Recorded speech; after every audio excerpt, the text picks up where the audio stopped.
hope everyone is doing well. I know most of you probably got an away message or knew that I was out for a little bit of time. I just got back from maternity leave, so I'm really excited to be back. I'm excited to start our monthly calls again. We will get back into this routine. Hopefully, we can kind of talk a little bit about what's happening on the beginning of this program year and see if there's anything that we need to do to help you all as you start getting into the groove of things now that we're in October. And so um, I see someone said they didn't have sound, so absolutely jump back on, off, and back in to see if that helps. If anyone has any technical issues, feel free to jump out of the meeting and you can come back in. We'll get you out of the waiting room. So I am going to just make sure that everyone knows who I am. So I'm Kayla Bodie. I'm the program administrator for the Arkansas Better Chance program.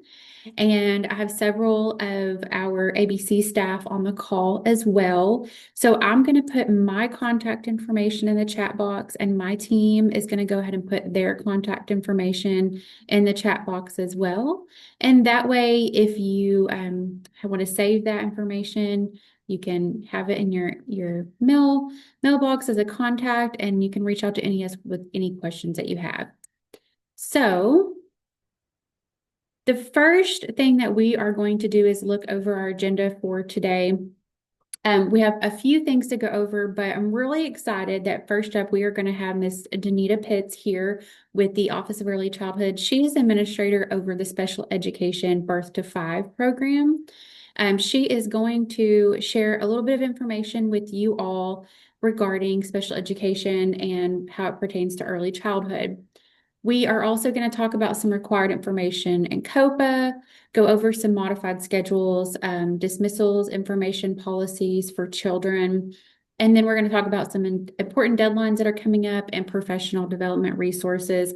So I am going to turn things over to Danita and let her introduce herself. And I'm going to let her get started. So I'm going to be quiet now. Danita, you have the floor. Thanks, Kayla. I'm glad to be with you guys today. I'm actually off, so you're getting me on my birthday today. So it's fun to join at lunch and be off the rest of the day. But let me get my screen shared. And Kayla, can you see the screen? Yes, we can Okay. see it now. Just wanting to make sure. Put my screen up so I can see everyone. Well, welcome. I love, for those of you who know me, you know I love to talk about early childhood special education. So it's one of those things I have to limit myself to a few minutes. Um, but I wanted to go over a few things today that you may or may not have known.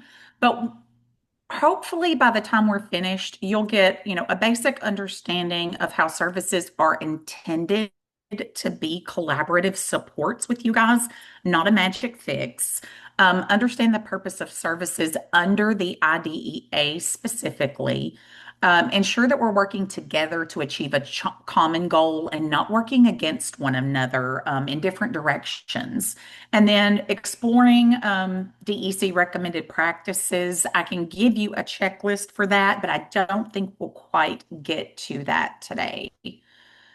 But I wanted to try just pick your brains a little bit today. So in the chat, you're going to be asked to put either a one, a two, or a three. So this is two truths and a lie.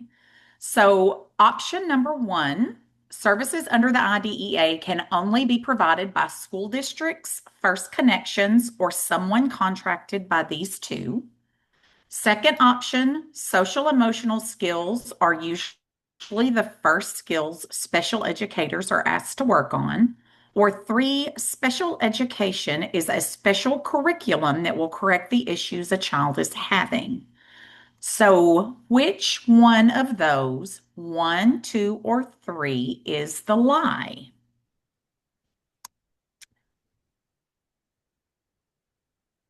I'm sure you jumped on here and didn't know you were going to have to be tested today. Let me see, what are our responses saying? Got to move my screen over.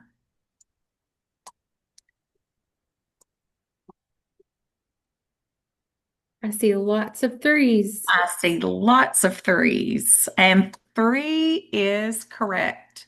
So, special education is not intended to be its own entity. Special education is designed to be a series of supports and services that will allow a child with a disability to access your regular classroom activities and curriculum and gain the highest success possible. So it is the same as with school age. It's not intended to be something separate, like a separate pathway. It's intended to be a series of collaborative supports and things we can put in place to help the child do better within your program. So, hence the reason I wanted to point out, some people have heard IDEA, but we've never really taken it apart to look at the fact that it is the Individuals with Disabilities Education Act. The whole purpose of IDEA is not to provide medical services. It is intended to be an entry into that educational programming, educational field, and educational curriculum. So when we look at how it's designed in its intent, all children have the right to high quality learning and activities. Okay, they are expected to have that same access that any child that lives in their area would have available to them. It's designed to be additional support to help the child thrive in their everyday activities. Okay, so what we're really wanting with early childhood special education is not that they come in and teach something different than a child would be getting in your classroom, but how can we support and provide options that will make that child thrive within your classroom and be able to do the things that other children are doing? Special education involves specially designed instruction that aligns to your classroom instruction. That becomes very critical because, in order for that to happen, the way Arkansas is structured, we have to have collaboration. There's going to have to be conversations. We want that classroom teacher to be involved in the conferences to help pick, choose, and create goals. We really want those two sets of supports to work together. And in Arkansas, all of the special education services under IDEA are provided through the Department of Education, a regular resident school district, or a co-op on behalf of ADE or a school district.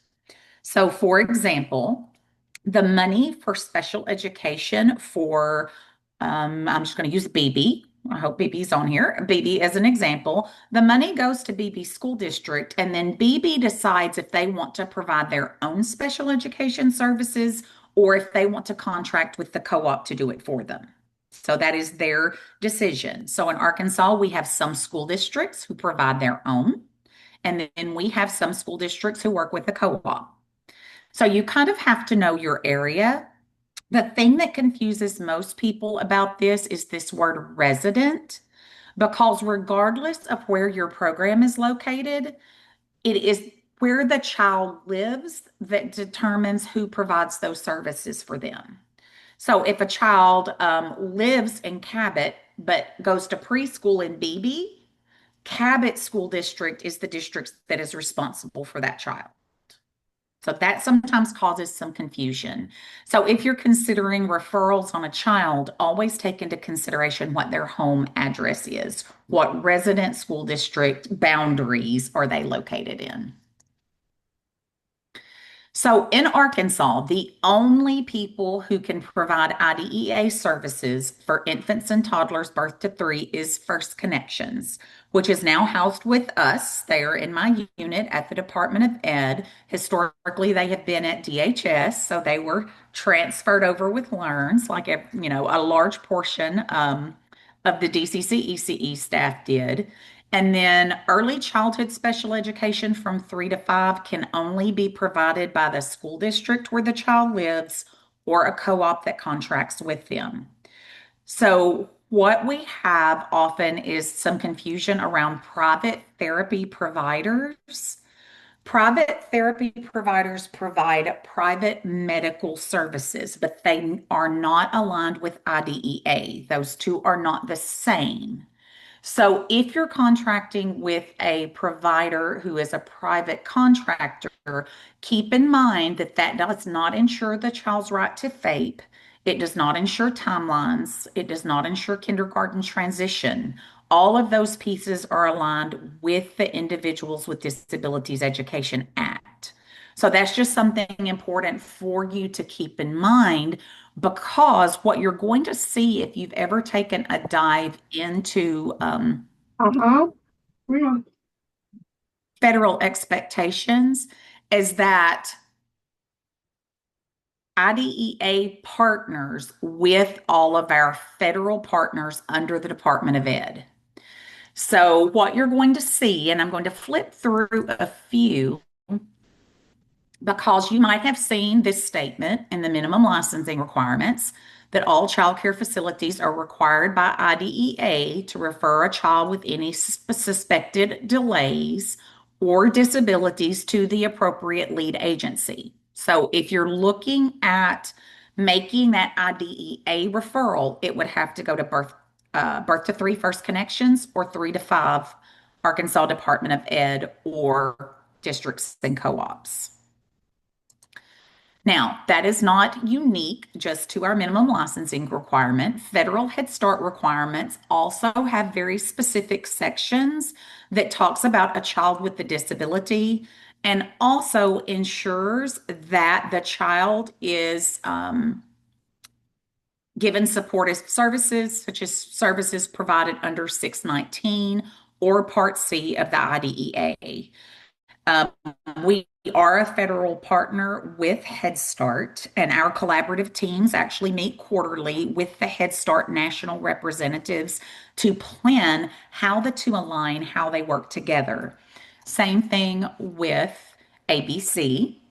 Okay, children are identified shall be referred to special education within 7 calendar days of the date of screenings. Programs shall comply with state and federal laws for special needs students. So when you're looking at that, what you need to be aware of as an educator and be able to explain to your parents is that when we're making referrals to IDEA, it's going to come to the district or to the co-op, but ultimately it is that parent's choice on whether they want to accept those services or if they want to work with a private provider. They can choose to make that decision. Okay. So whereas we're required to refer to special education, parents do have that option of choice. Other partners that we work with federally, and actually these are now also within federal programs where special education is housed. So we do have regular meetings amongst our federal programs team, which include migrant services, McKinney-Vento, homeless support, and Title I for low income. We're all through federal programs now. And so we collaborate and work together to get information, hopefully do some outreach and more collaborative work with getting some of our migrant and homeless children and parents wraparound services. So if you have questions about those, I cannot answer them, but I can directly send you to the person who can. So be aware that I'm more than happy to serve as that outreach person for our federal programs division. Now, the important thing in mind that IDEA service is that all of these programs are aligned to federal expectations. All of the programs are aligned to work as a seamless wraparound set of supports. So information that comes to ABC and Head Start and childcare through DCC ECE at the federal level, these are all under the Department of Ed. So all of those supports, services, materials, guidance documents, TA centers, they all work interconnectedly and collaboratively to make sure that the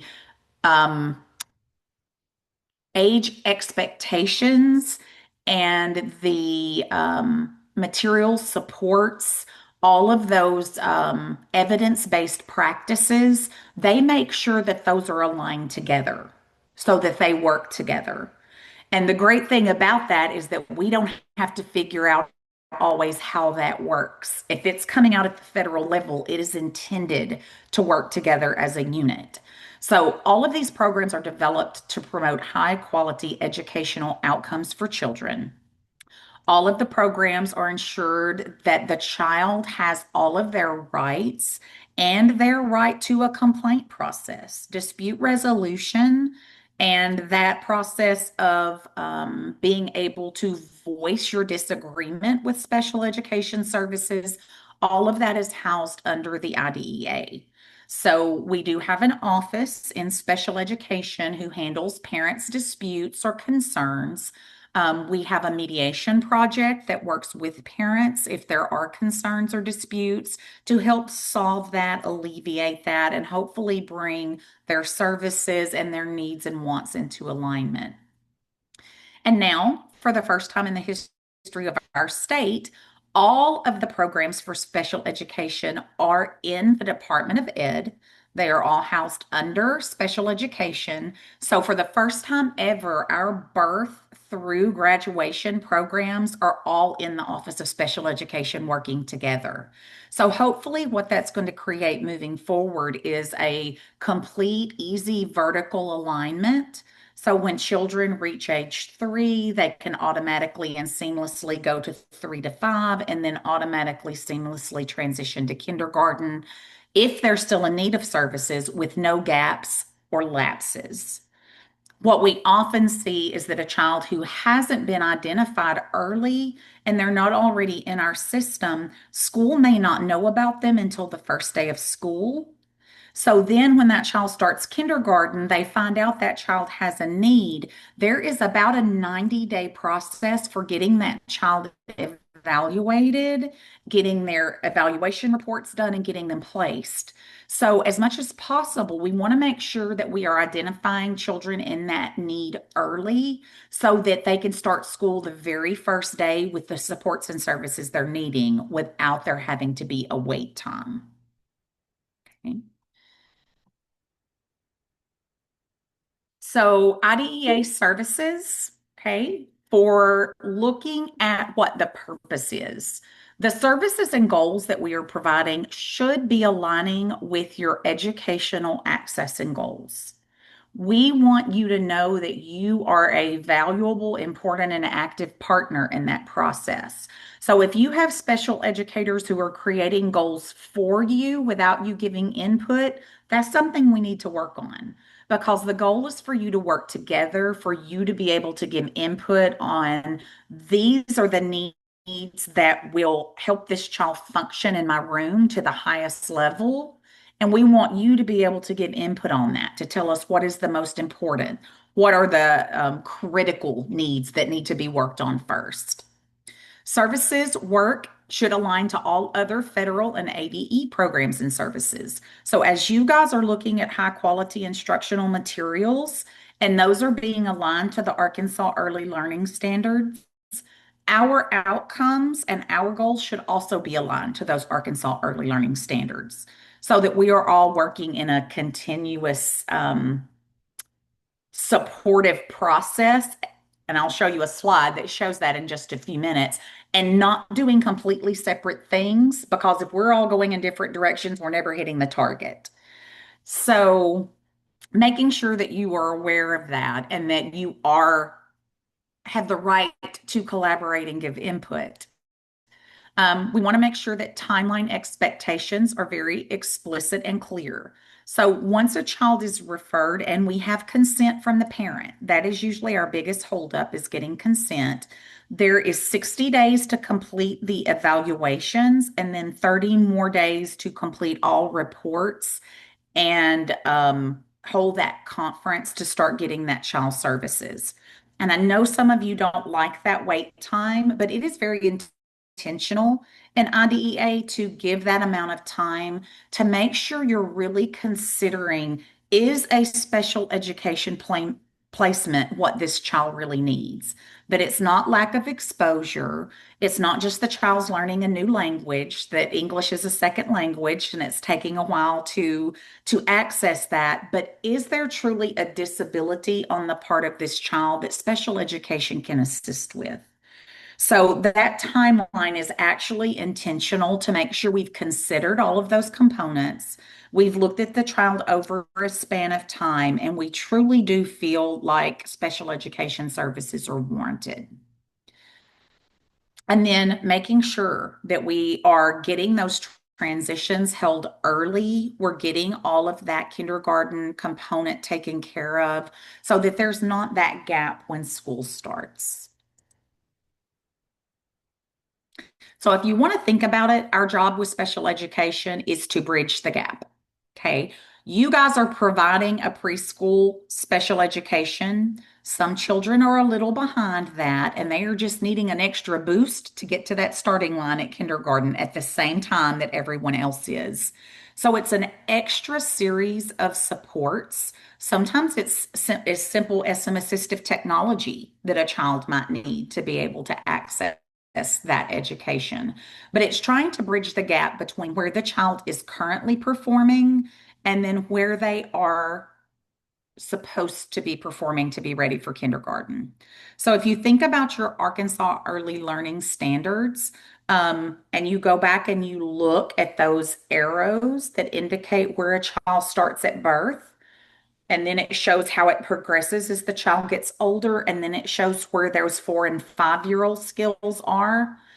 We may have to bridge different pieces of that gap for a child needing services. Some are really close and only have a small way to go.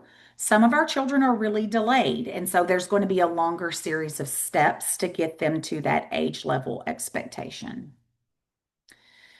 So, when we're considering the skills a child needs to work on, that team should include the parents, special educators, and classroom staff. The classroom curriculum and skills should be looked at that the child has not yet obtained. What are they needing to be successful? Arkansas Early Learning Standards are always the foundation for that. And then we also have to look at some skills the child has missed because that's going to tell us that current level of performance to make sure we know where the gap is occurring, and then we can set the objectives to get the child to age level.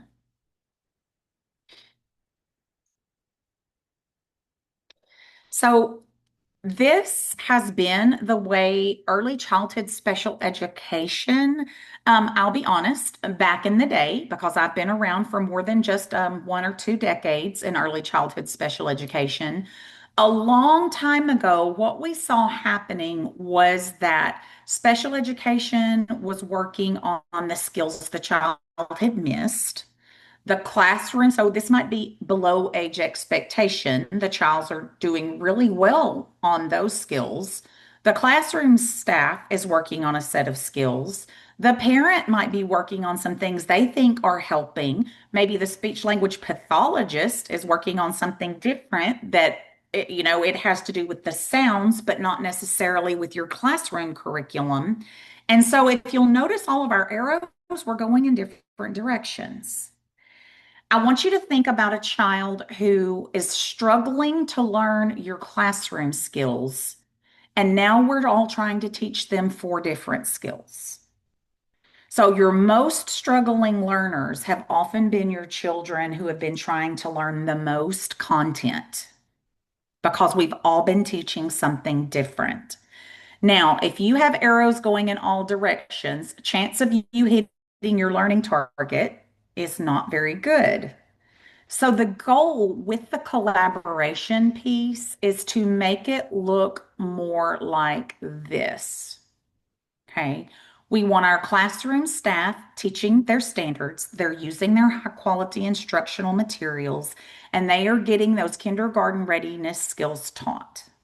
The special education staff, the speech language pathologist, OT, and PT should be supporting what you're doing and giving you volume, impetus, and extra practice. And then the parent, if we're having good communication with the parent through this process, they're supporting at home. And when all of our arrows are in alignment and working on the same goals and tasks, that child is getting 3 times the exposure and practice to be able to acquire those skills we're needing them to gain.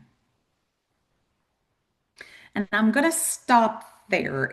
Are there any questions about that process? Because I know, like I said, historically, we have not always been in a great collaborative space because we've been under different agencies, different programs, but now is such a great opportunity to bring everybody together and start having those good quality conversations about how we can make this process better, how our collaboration and communication can improve, and how we can really start seeing those outcomes for those children in our programs.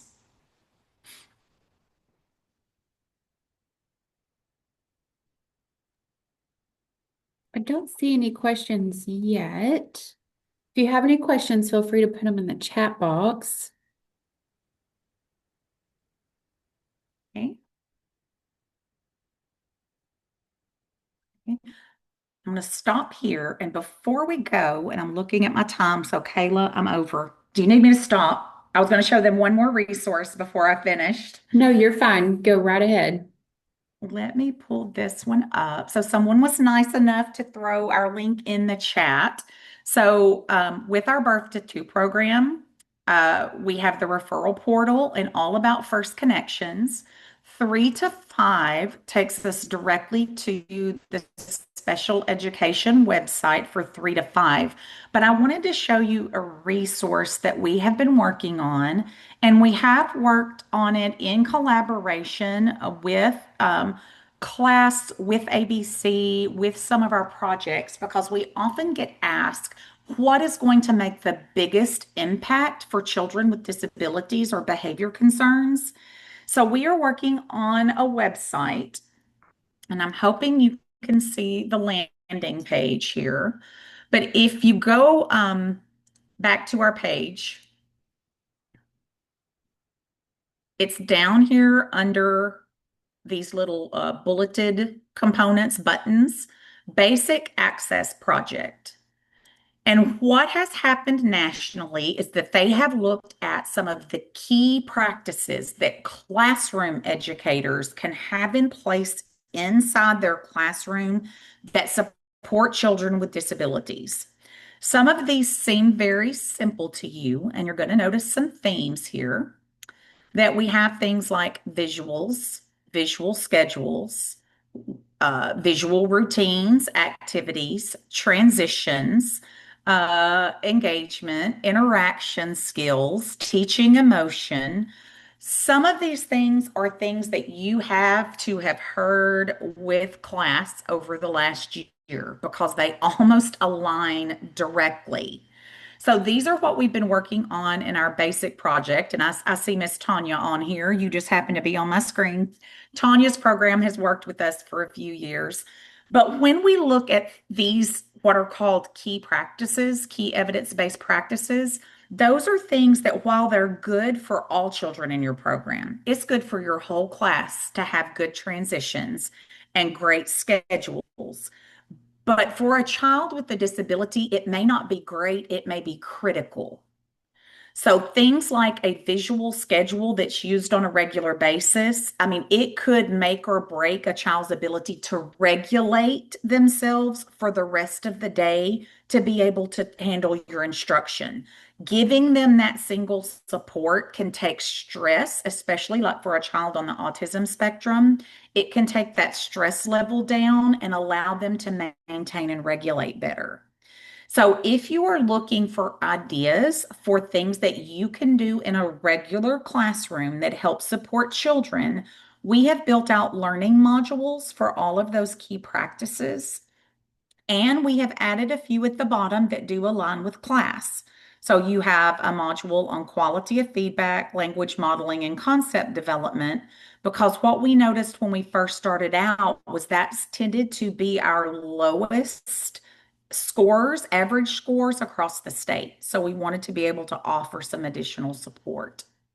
But if you go into a module, and I'm just going to go to problem solving skills because that in class was a big component, teaching children to solve their own problems. You have a note from the team. You have reading assignments. Now, you will have to download some of our slide presentations or videos because they are a little large, but you just download them. You have handouts. You can watch videos of teachers teaching children how to use problem-solving skills. There are all kinds of free resources and materials to use, scripted stories about problem solving. Um, it talks about how you teach it. There's a checklist for observation, and there are even family connections that you can send home with families that align with the lessons so that what the parents are getting and able to use for support at home is the same thing you're teaching in class, and they work together. So all of these resources are online and they're free. We are adding to them on a regular basis. And soon, what you will see is that while these are key practices for preschool, we are currently building out key practices for infants and toddlers as well. So, for those of you who have the infant toddler programs, those components will be coming on very soon. We're almost finished with those. But I feel like this will give you some tools and resources. There is a whole section on connecting with families and how you can relate to them. There are some family presentations you can use on behavior with families. And if they think their child has a challenging behavior, I mean, there's just a lot of resources here for you. So I wanted to make you aware of that. I am going to put that in the chat as well because we really want to work with you guys to help support our children and make sure that they can be successful in your classroom setting if at all possible.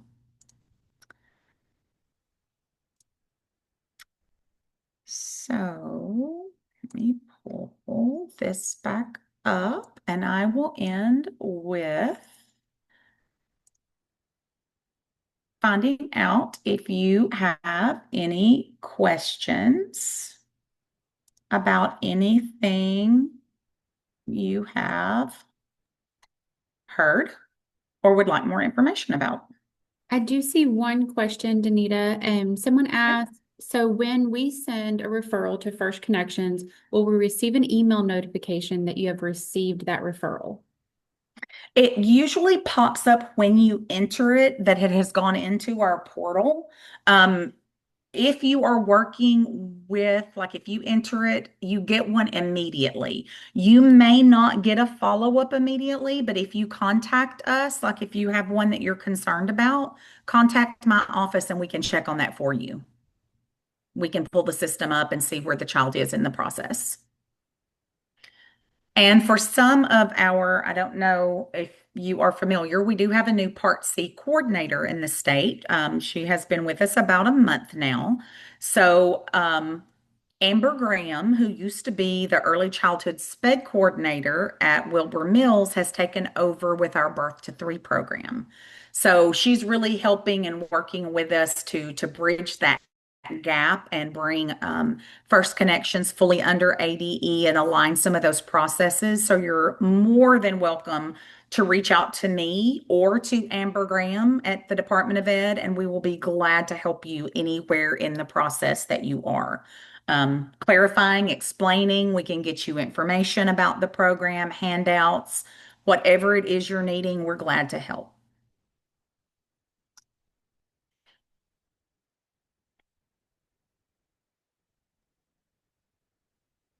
Okay. Okay, I don't see any other questions. Does anyone have any other questions? Oh, I see one. Does First Connections provide screenings like 3 to 5 co-ops?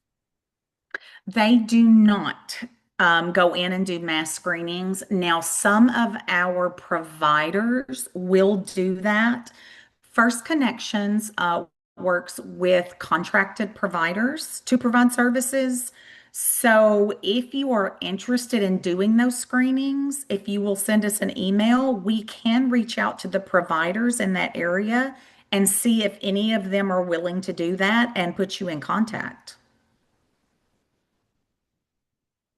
And some of them do, some of them don't, but surely there we can find someone in your area that does that that could reach out to you. So glad to help put you in contact with someone.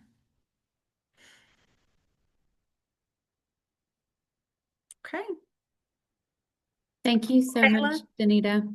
You We know where to appreciate find you. me. If anyone has questions, you know how to contact me. And like I said, Kayla can just ride up the elevator and knock on my door if she has to. But please let us know if you have questions, concerns, or are needing assistance. And we're glad to reach out and help you in any way we can. Thanks, Happy Kayla. Thanks, birthday. everybody. Thank you. Happy birthday. Thank you. Okay, so I am going to share my screen again and we'll get back to the last couple of things on our agenda.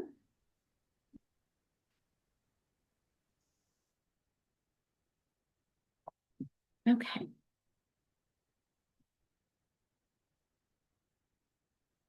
Make sure this sharing. Okie dokie. Okay, so we talked a little bit about the required information in COPA that we were going to talk about that. So I'm not going to spend a whole lot of time going over exactly what needs to be put into COPA. If you have questions on the specifics, like the required fields, please reach out to any of our team. You can email the COPA support mailbox. You can reach out to us individually. We do have a required fields cheat sheet that we can send you if you are needing that information. So you should be already putting in all of your enrollment information. You should have most of your kids put in, your families put in, unless you, of course, are still enrolling children. We are getting to that 60 days of the beginning of the program year where the developmental and health screenings also need to be input into the data management system, which is COPA. So your screening should have already been completed within 45 days, but you do have the 60 days to put them into COPA. Staff information, again, that is supposed to be done within 45 days of the beginning of the program year. So you really need to make sure that the staff information is correct. If you had staff from last year, or you have new staff, make sure you're going in and updating any of that information. There were a couple of issues with COPA going in and updating some information. So if you have any issues, please email us at COPA support. Make sure that we're aware of that if you're having issues saving any information. So your developmental and your health screenings, again, we're going to start running those reports and looking to see, are there children that are missing that information? Is there staff information that's missing? And is there enrollment information that's missing? Let me see, because it looks like a lot.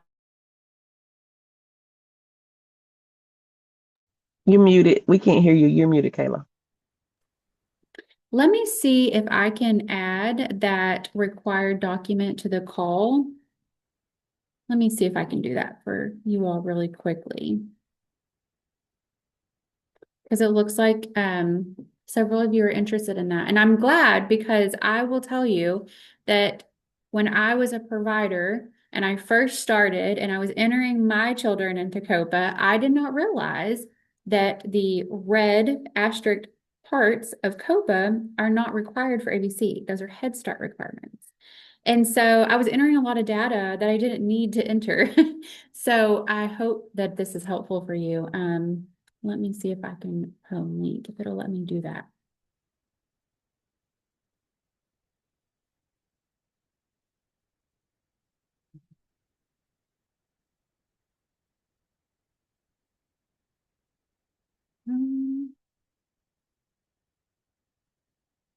Okay, I don't think it's gonna let me.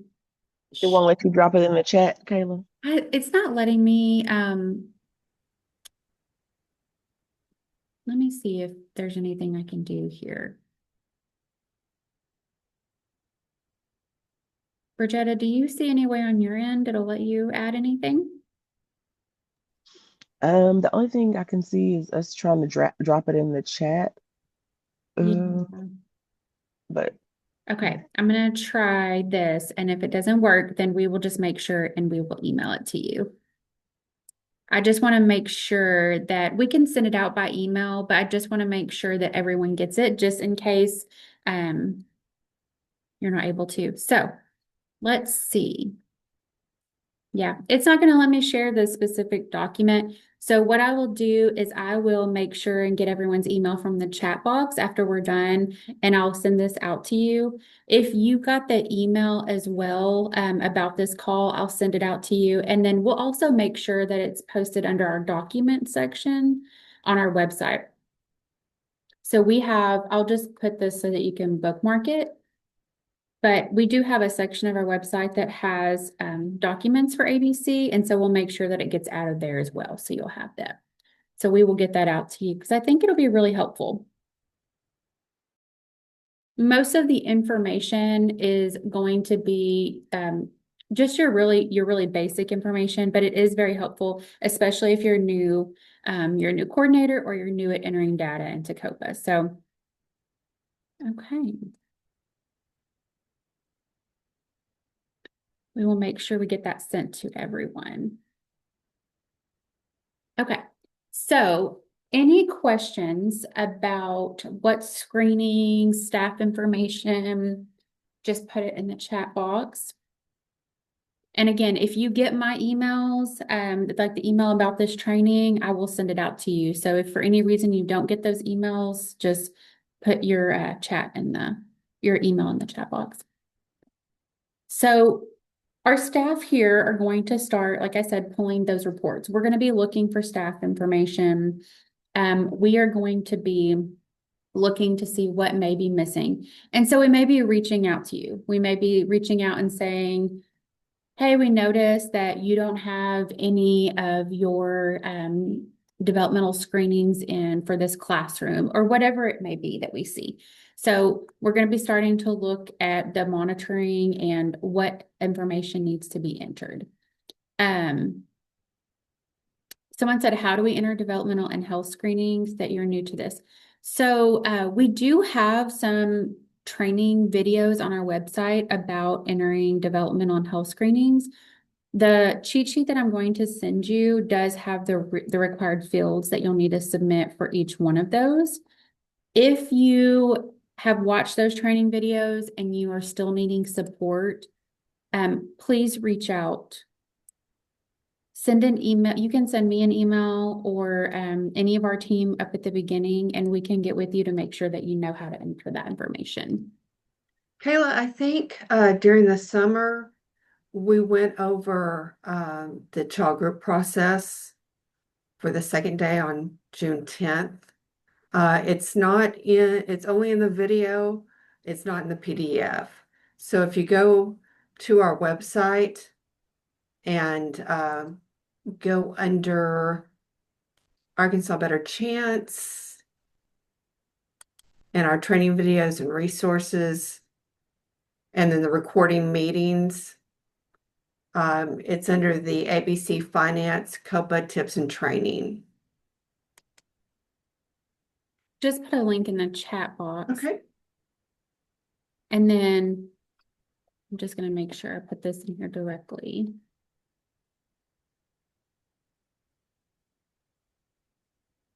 Okay, let me make sure I didn't miss anything.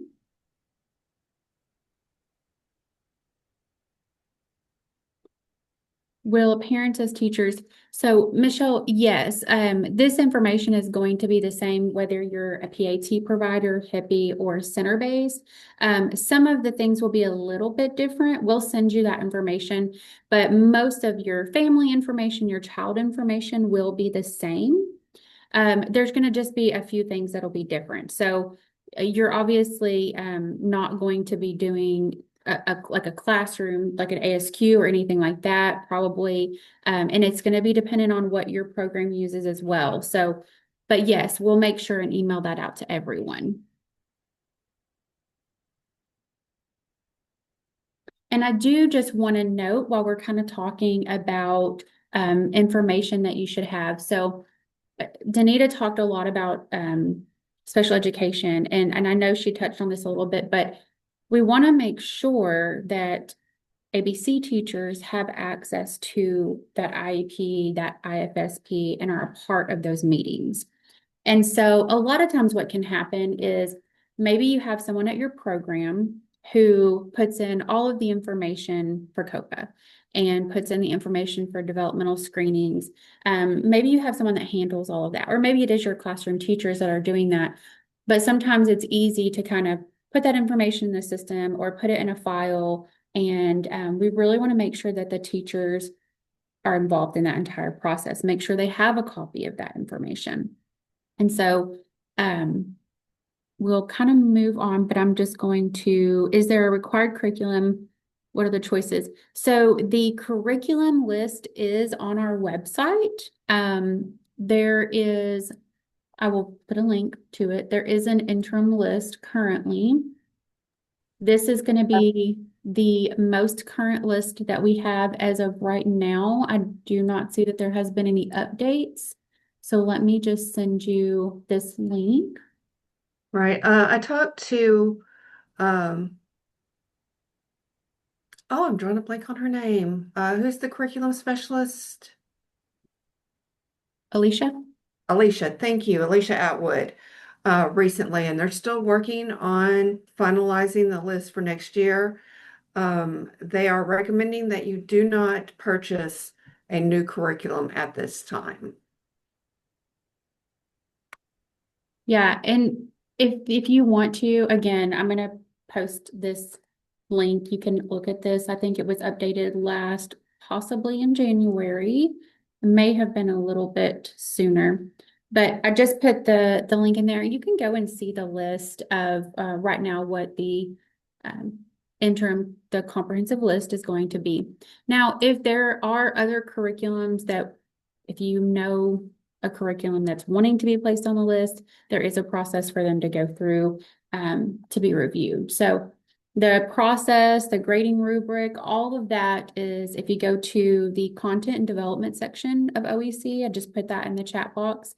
You can go there and you can see the rubric that's used to review curriculum, the process in which that goes through, with our content staff, and how they find what the best high quality instructional material is.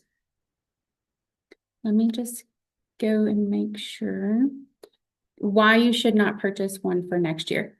So right now you are not required. So this goes into effect in 2026. However, because that is an interim lift, Sarah, we don't want you to go and spend a large amount of money on a curriculum unless you absolutely are, you're wanting to change to that. So like if you're already planning on changing your curriculum, you can. We just don't want you to take this list and spend a large amount of money when there still could be changes to come throughout this year and into 2026 is really the meaning behind that.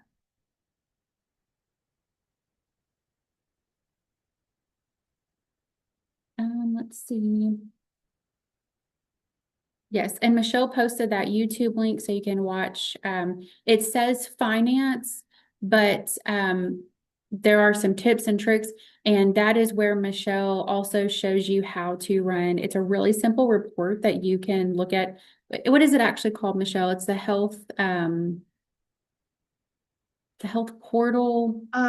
There's a health portal, and then there is that will show you if the screening's been entered and if it's up to date. You can look at that and find out if it's, if the child's been in your program for a while, if it's 2 years old and they need a new one, or if it's been entered at all.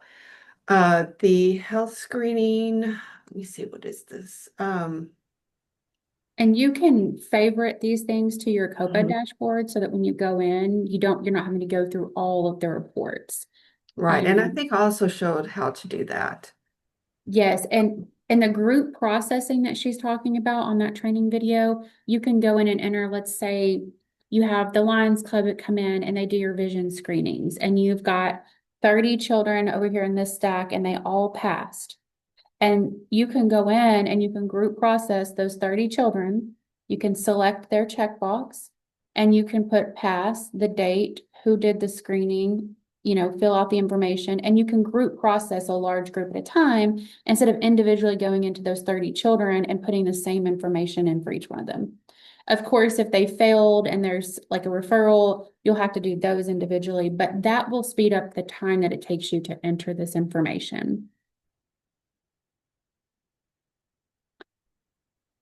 So no, right now, we would not advise that you go ahead and purchase curriculum unless you are choosing to do that already. If you're using something like Adventures in Learning and you see that it's not on that list, we would just tell you to hold off. Right now, we don't have an exact date. We just know 2026 is when the full list should be completed. So we just don't want you to spend that money unless you are already planning on doing that, if you're going to be upgrading your curriculum anyways.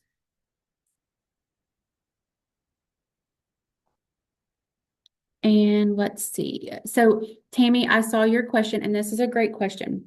What reports can we run to see what items we are missing in COPA?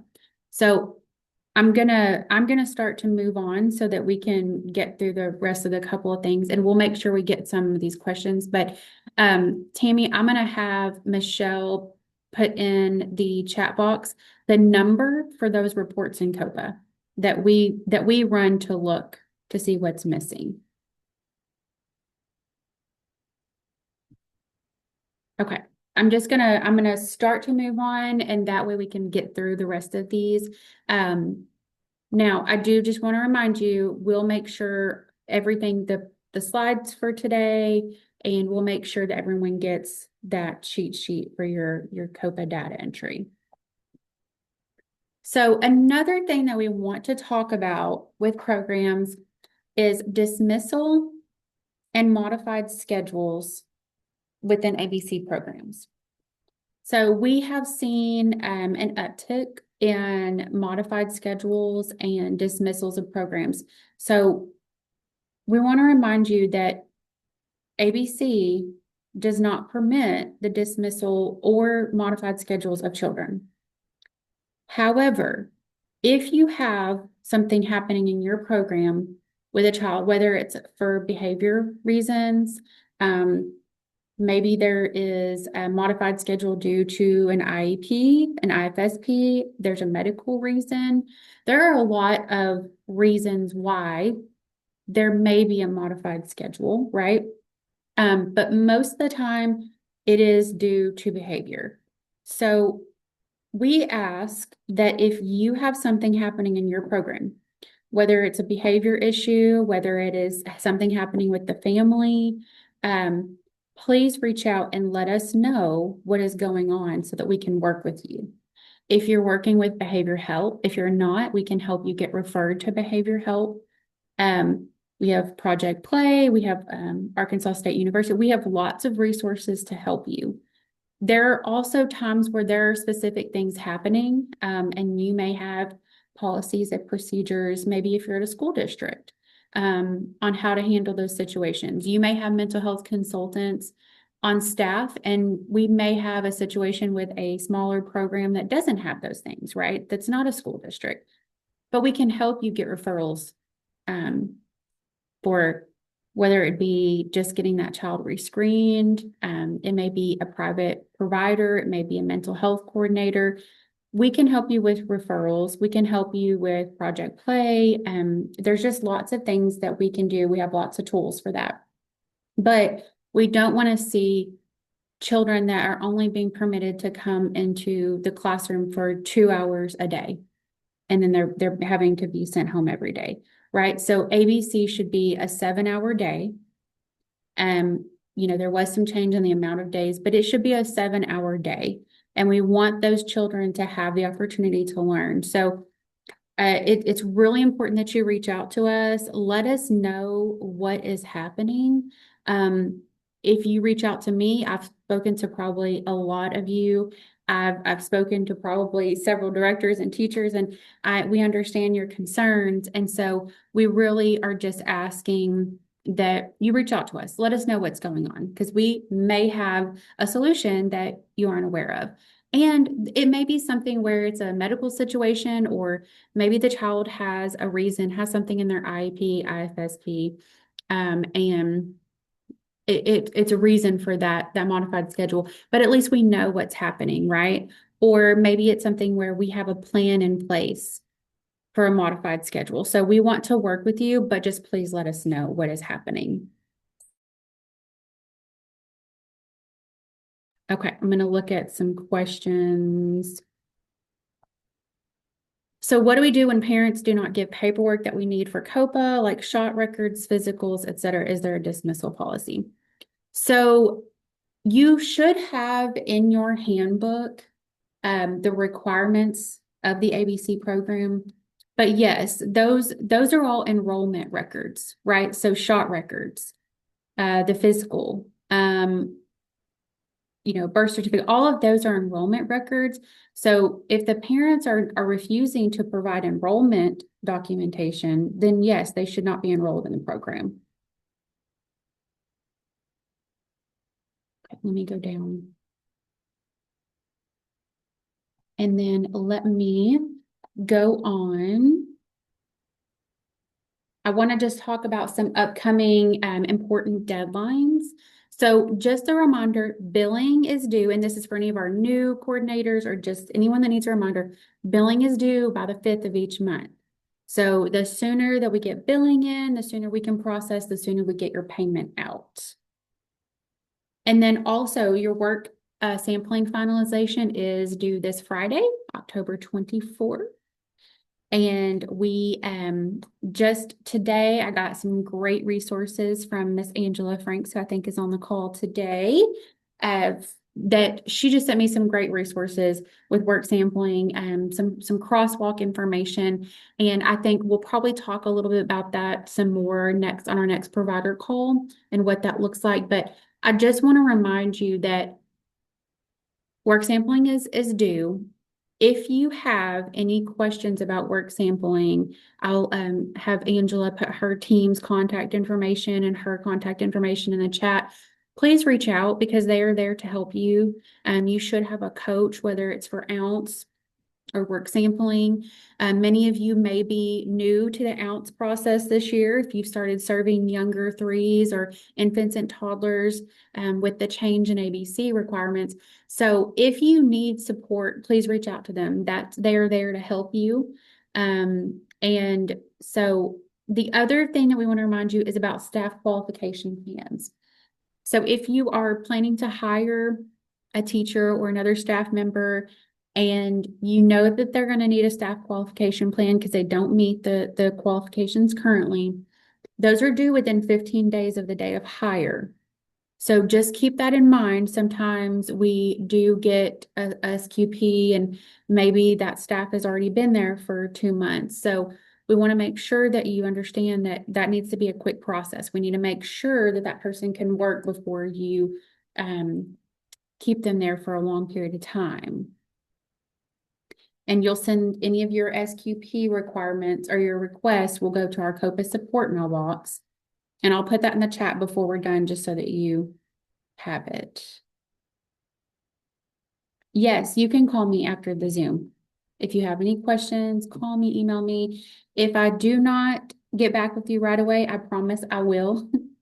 I'm still catching up on some emails and some voicemails, but I will get back with you. And then kind of on the same note, I want to talk about communication. So we have an email distribution list that we send out these reminders about provider calls and other things.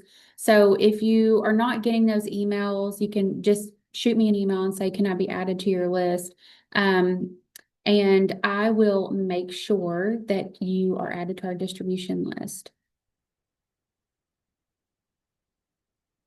And so I do have the link here for our website. I know we've put it in a few times. The Office of Early Childhood, if you will go and If you go to the ABC section, you'll see it on our website. I'm going to put the direct link again. But if you go to our trainings section of the website, that is where all of our prior recorded calls are, and then the slides to go with it and any documents that we discuss at that meeting. So like today's call we posted there. Give it a couple of days because our IT team has to get that posted, but it will be posted there for you so you can go back and watch. You can have the slides with all of the links that are in them. And then you can also, any extra documents that we talk about, like today, we have the required COPA fields we shared. And then Better Beginnings. So our Office of Early Childhood Better Beginnings has the Buzz newsletter. I would highly recommend to subscribe to that. That is going to get you some email information about what's happening. And then Arkansas State University, also their childhood services department has a newsletter that is also great. If you will click that link, you can go and subscribe, and you will get a newsletter to your email with tons of upcoming training opportunities. So they've got everything in there from conscious discipline. I think I saw some class trainings that were coming up recently. I mean, just everything you can think of. So please subscribe to their newsletter. It's great. And I know we're getting close to end of time, so ABC Provider Call, their third Tuesday of every month. We're going to get back to doing this every month. So the next one will be on the 18th of November from 12 to 1. I've got a QR code on the screen. It'll also be linked directly if you go on our website and look. Please feel free to, you can use your camera, take a picture of this QR code. Please feel free to fill out our survey, our topic survey. So we use this to see what topics you all as providers would like us to discuss. Like today, we had Miss Danita Pitts come on and talk about special education. So we want to know if there's a topic that you would like to see us discuss on the monthly calls. Next month, we're going to cover several different things. And so I don't think we're going to have any guests necessarily on, but we may in like December, January as well. So, any questions that you have, anything that you need some support on, our COPA support.mail account at ade.arkansas.gov. That is the best way to get a quick answer. All of our team has access to that mailbox. So any requests that you have, whether it be an SQP or if you just want some information, please reach out to us. Okay. I am going to make sure that there are no other questions. Let me go over here. So, more information on how class will be measured. So, Paula, do you mean how class will tie into like ABC or just in general measured with Better Beginnings? Yeah, so right now, ABC providers do have to participate in class and just whatever the state quality rating system is at that time. So if that's Better Beginnings. So you do have to participate. Right now, we do not have a set score. Yeah, we don't have like a set score or how that's going to work. That's something that will be in process over this year. Since we're piloting still class, a lot of those things have to be reviewed. And that'll be mostly our Better Beginnings team will look at that. As soon as we have any information on tying those scores to ABC programs and as far as what you need to be maintaining as a level with class, we will definitely let you all know. It's a little different than environmental rating scale, so it's just a little different. And I see Angela is answering the work sampling question.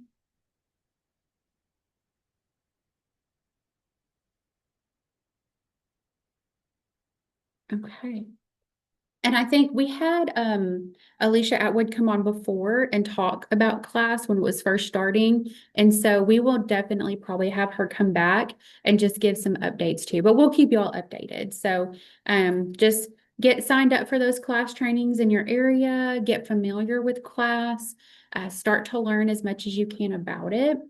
And you should probably already have gotten an observation. I think maybe there's some deadlines coming up. You'll get that from either Better Beginnings or your specialist in your area or your local lead. So you should be getting that information from your local leads on when you'll need to complete class assessments and upcoming trainings. But if not, again, highly recommend the A-State newsletter. It has class in it, and we also have a class section on our website. Okay, if you have any questions, please reach out to us. We are here to help. Thank you for taking time today and joining us. And keep an eye out for this to be recorded and posted on our website. And I hope you all have a wonderful rest of your day. Thank you.